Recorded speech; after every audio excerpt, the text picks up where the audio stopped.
E aí pessoal, belezinha? Falando aqui rapidinho sobre uma situação bem interessante. A gente muitas vezes, sobretudo quando a gente está começando nos investimentos, a gente acaba se iludindo um pouco com as cotações, né? Quando a gente escuta falar sobre uma determinada empresa, a gente corre lá, dá uma olhadinha no Google rapidinho pelo ticket de negociação, aí vê lá aquela ação subindo, ação caindo, e a gente pode cair aí em algumas armadilhas.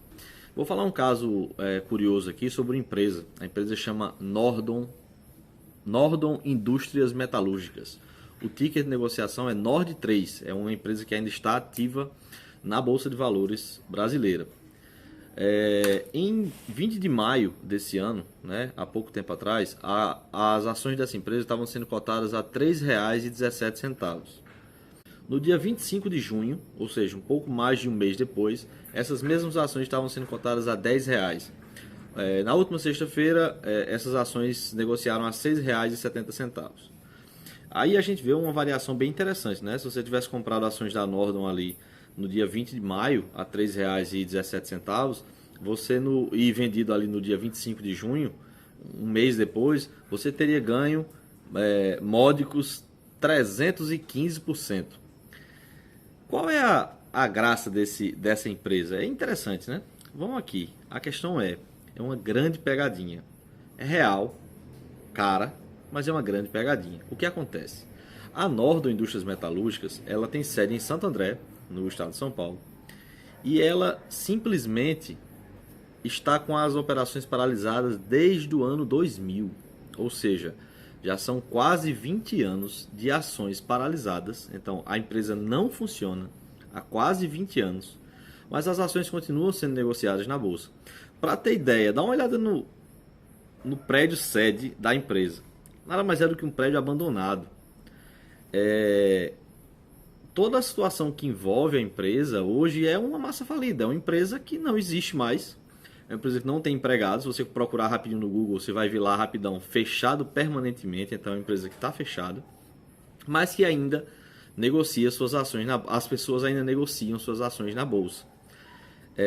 Dando uma olhadinha, aí eu fui pesquisar um pouquinho sobre o balanço dessa empresa, né? Como é que a coisa, assim, como é que a empresa hoje se encontra. O engraçado é o seguinte: a empresa ainda tem 23 mil reais no caixa. Ela tem a receber, né, depósitos judiciais, algo em torno de 580 mil reais. O terreno que a sua fábrica, né, esse prédio abandonado, no caso se encontra, vale um preço bem interessante, digamos assim. E além desses depósitos judiciais, ela tem aí um ativo de cerca de 16 milhões de reais. Tudo aquilo que ela poderia transformar em dinheiro rende aí cerca de 16 milhões de reais. Aí vem a parte dos passivos da empresa. A empresa deve cerca de 90 milhões em obrigações fiscais. Dentro delas, 30 milhões de IPTU. Olha só, o terreno vale ali algo em torno de 7 milhões de reais e ela deve 30 milhões de reais só de IPTU. Ela tem 37 milhões de reais não pagos em empréstimos. E entre outras coisinhas mais, vamos dizer assim, ela tem aí um passivo de 155 milhões de reais a pagar, com 23 mil reais em caixa. Qual a situação que eu venho trazer dessa empresa? Não é para avacalhar, obviamente esse é um cenário triste, né? Quando você vê uma empresa fechando as portas, a gente está falando de empregos, a gente está falando de economia sendo impactada de alguma forma. Mas aí a gente vê uma situação interessante. Essas ações continuam sendo negociadas na bolsa. Então muita gente ainda entra nessas empresas, nessas ações, com a esperança de ganhar dinheiro.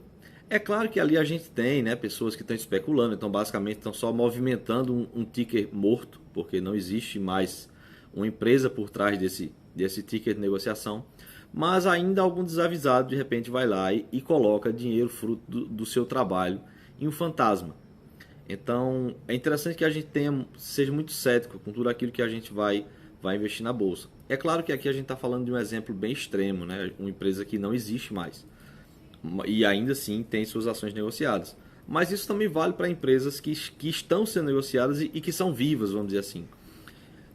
Analise a empresa, veja balanços, veja resultados. Mesmo assim a gente pode inclusive ser enganado, como é o caso bem emblemático atual de uma certa resseguradora.